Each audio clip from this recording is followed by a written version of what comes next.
হিজরি সনের প্রথম মাস মুহররম মাস। আজ মুহররম মাসের প্রথম জুমা। সুবহানাল্লাহ। মুহররম শব্দের অর্থ নিষিদ্ধ, সম্মানিত, মর্যাদা সম্পূর্ণ। হিজরি সনের প্রথম মাস হিসেবে মুহররমের গুরুত্ব ও তাৎপর্য অনেক বেশি।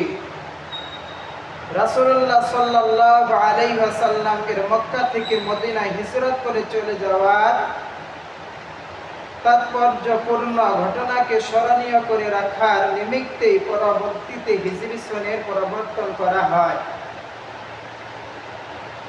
রাসূলুল্লাহ সাল্লাল্লাহু আলাইহি ওয়াসাল্লাম এর মক্কা থেকে মদিনায় হিজরত ইসলামের ইতিহাসে এক যুগান্তকারী ঘটনা। মক্কার কাফির মুশরিক ও পোক্ত লীগদের সীমাহীন নির্যাতন ও নিপীড়নে অতিষ্ঠ হয়ে তিনি আল্লাহর নির্দেশে মক্কা থেকে মদিনায় হিজরত করেন। তাই হিজরত ইসলামের ইতিহাস ও মহানবী সাল্লাল্লাহু আলাইহি ওয়াসাল্লাম এর জীবনধারার গতি পাল্টে দেয়। হিজরতের ফলে মক্কায় অপেক্ষিত ইসলাম মদিনায় একটি বিজয়ী ও গ্রহণযোগ্য আদর্শ হিসেবে প্রতিষ্ঠিত লাভ করে। রাসূলুল্লাহ সাল্লাল্লাহু আলাইহি ওয়াসাল্লাম, যিনি মক্কায় একজন ধর্ম প্রচারক হিসেবেই ছিলেন পরিচিত, মদিনায় এসেই তিনি একজন শ্রেষ্ঠ রাষ্ট্রনায়ক, সুদক্ষ সেনাপতি, আদর্শ সমাজ সংস্কারক হিসেবে আবির্ভূত হন।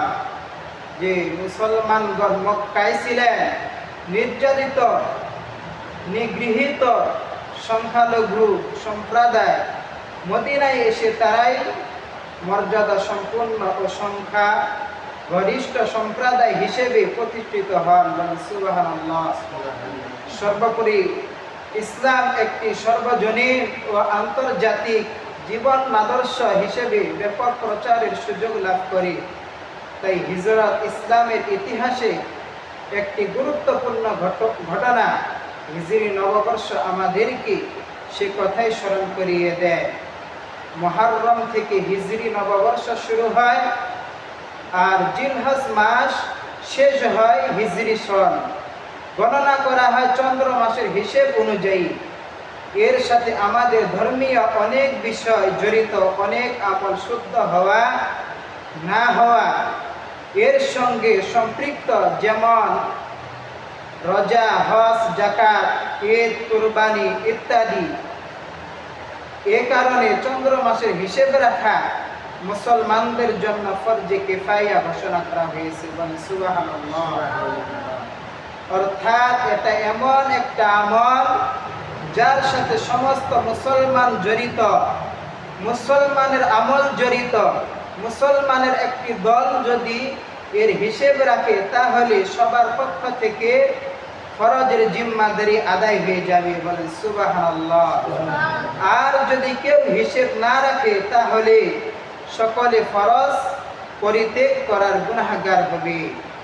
যেমন জানাজার নামাজ ফরজে কিফায়া, কিছু সংখ্যক লোক যদি তা আদায় করে তাহলে সবার পক্ষ থেকে আদায় হয়ে যাবে। সুবহানাল্লাহ। আর কেউ আদায় না করলে সকলের গুনাহগার হবে। আমাদের দেশে এই কাজটি সরকারিভাবে ইসলামিক ফাউন্ডেশন কর্তৃক জাতীয় চাঁদ দেখা কমিটির মাধ্যমে হয়ে থাকে। যদি এ ব্যবস্থা না থাকতো তাহলে প্রতি মাসে আমাদের এ কাজ করতে হতো, অন্যথায় আমরা কোনো ইবাদত ঠিকমতো করতে পারতাম না। চাঁদের হিসাব এত জরুরি যে যদি একদিন কম বেশি হয়ে যায় তাহলে অনেক অসুবিধা আর ক্ষতির সম্মুখীন হব। আমরা যেমন ধরুন শাবান মাস 29-এ ছিল, কিন্তু আমরা যদি 30-এ ধরে নিই তাহলে মাহে রমজানের একটা অতি মূল্যবান দিন আমাদের হাতছাড়া হয়ে গেল। আর ইচ্ছাপূর্বক একটা রোজা নষ্ট করে কেউ যদি সারা বছরও রোজা রাখে তাহলেও ওই একদিনের রমজানের ফজিলত লাভ করতে পারবে না। বলেন আল্লাহু আকবার। ঠিক তেমনি ভাবে ইয়াউমে আরাফা বা জিলহজ মাসের নবম তারিখ যদি কেউ ৮ তারিখে উকুফে আরাফা করে তাহলে তার হজ হবে না। 10ই জিলহজ কুরবানি কেউ যদি 9 জিলহজ কুরবানি করে তাহলে তার কুরবানি হবে না। রমজান মাসের একদিন বাকি থাকতে যদি কেউ ঈদের নামাজ পড়ে তাহলে তার ঈদের নামাজ হবে না। এভাবে অনেক ইবাদতেই আমাদের বিঘ্নতা ঘটবে যদি আমরা চন্দ্র মাসের হিসাব না রাখি। তাই শরীয়ত চন্দ্র মাসের হিসেব রাখাকে ফরজে কিফায়া হিসাবে ঘোষণা করেছে। অত্যন্ত দুঃখজনক হলেও সত্য যে আমরা মুসলমান, আমাদের মাঝে অনেক জ্ঞানী গুণীরাও আরবি বর্ষ নববর্ষ সম্পর্কে কোনো খবরই রাখেন না। পক্ষান্তরে জ্ঞানী গুণী শিক্ষিত সমাজের প্রায় সর্বস্তরের মানুষই ইংরেজি নববর্ষকে বরণ করে নেওয়ার জন্য 31st নাইটের অপেক্ষায় রাত জেগে বসে থাকে। আর এ নববর্ষ উদযাপনে আমোদ প্রমোদের মাঝে কত যে অঘটন ঘটে তার কোনো ঠিক ঠিকানা নেই। ঠিক তেমনিভাবে বাংলা নববর্ষ পহেলা বৈশাখ ভোরবেলা রমনা পার্কে গিয়ে এক সানকি পান্তা ভাত আর এক টুকরো ইলিশ ভাজা খেতে পারলে আমরা যে কোন স্বর্গে চলে যাই তাও আমরা জানি না। অথচ এসবের সঙ্গে না আছে ইসলামের কোনো সম্পর্ক, না আছে আমাদের ঈমান, না আছে আমাদের কোনো সম্পর্ক, না আছে ইহকালীন কোনো কল্যাণ, না আছে পরকালীন মুক্তির কোনো ব্যবস্থা। বিজয়ী সভ্যতা সম্প্রীতির সমাবেশে আমরা ভেসে যাচ্ছি দিন ধর্ম থেকে অনেক দূরে, বহু দূরে। অথচ আমাদের উচিত এসব থেকে দূরে থাকা, ঠিক কিনা? যাই হোক, আমি মুহররম মাস সম্পর্কে বলছিলাম। মুহররম হিজরি সনের প্রথম মাস। মুহররম শব্দের দুটি অর্থ। এক নাম্বার হলো মুহররম অর্থ নিষিদ্ধ, অর্থাৎ মহানবী সাল্লাল্লাহু আলাইহি ওয়াসাল্লাম এর পূর্বের যুগ থেকেই মুহররম মাসসমূহ 4টি মাসে যুদ্ধ, বিগ্রহ, হানাহানি, কাটাকাটি বিশেষভাবে নিষিদ্ধ ছিল এবং ইসলাম ধর্মেও প্রাথমিকভাবে সে নিষেধাজ্ঞা বহাল ছিল। কিন্তু কাফেরদের পক্ষ থেকে এর অবমাননা ও বাড়াবাড়ির কারণে পরবর্তীতে ইসলামেও এই নিষেধাজ্ঞা তুলে নেওয়া হয়েছে।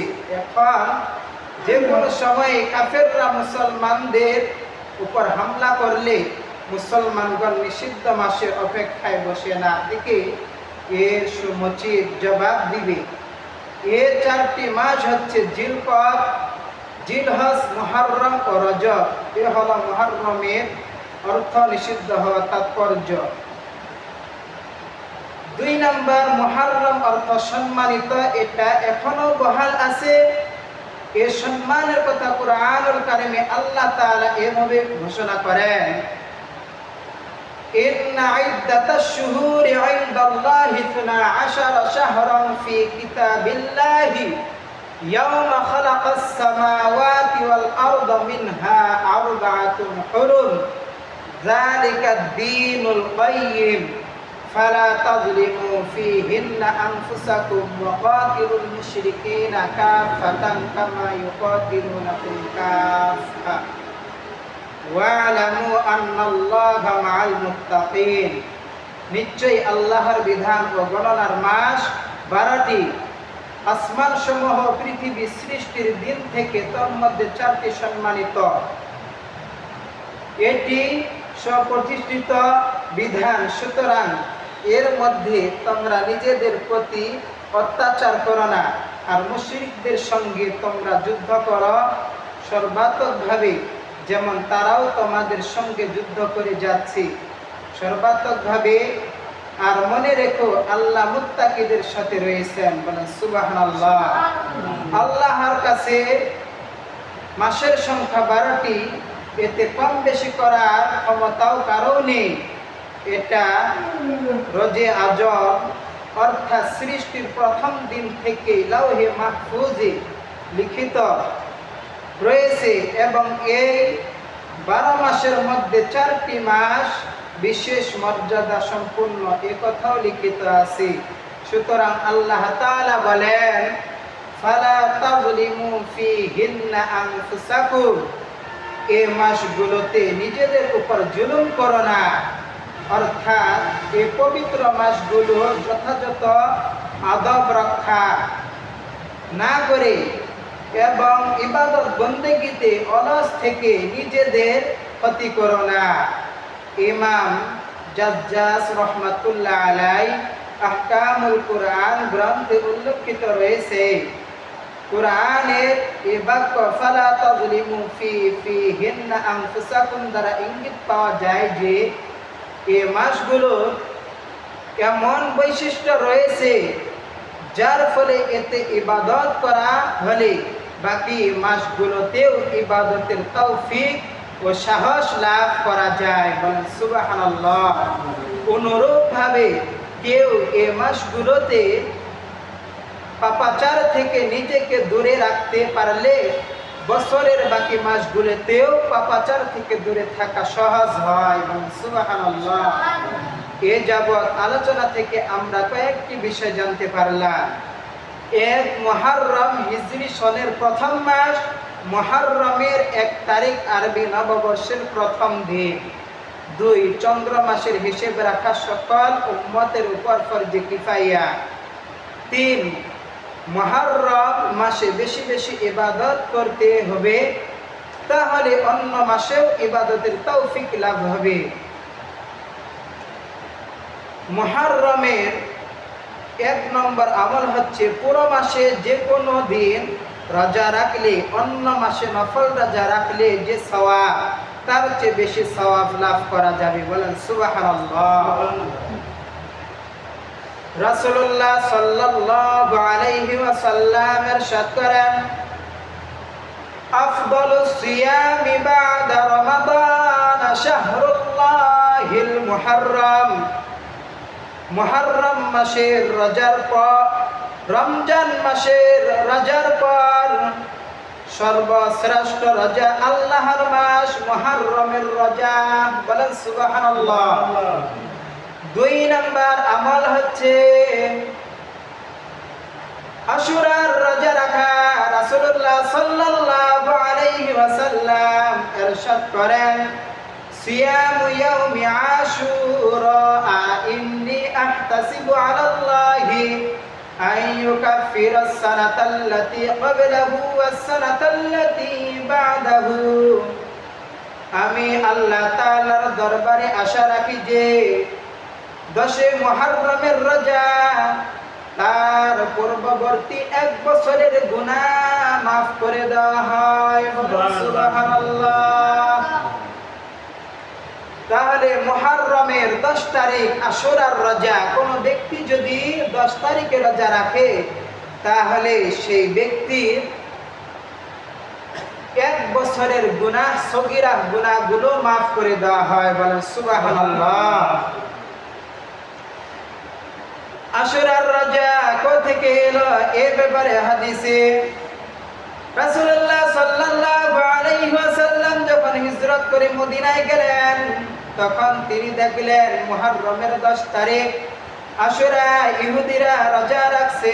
তিনি জিজ্ঞেস করলেন তোমরা কেন এই রোজা রাখছো? উত্তরে তারা বলল এই দিনে আল্লাহ তাআলা মুসা আলাইহিস সালাম ও বনি ইসরাইলের জন্য সমুদ্রের ভিতর দিয়ে রাস্তা করে দিয়েছিলেন। সে রাস্তায় তারা সাগর পাড়ি দিয়ে তীরে উঠেছিলেন এবং ফেরাউন তার দলবল সহ নিমজ্জিত হয়েছিল।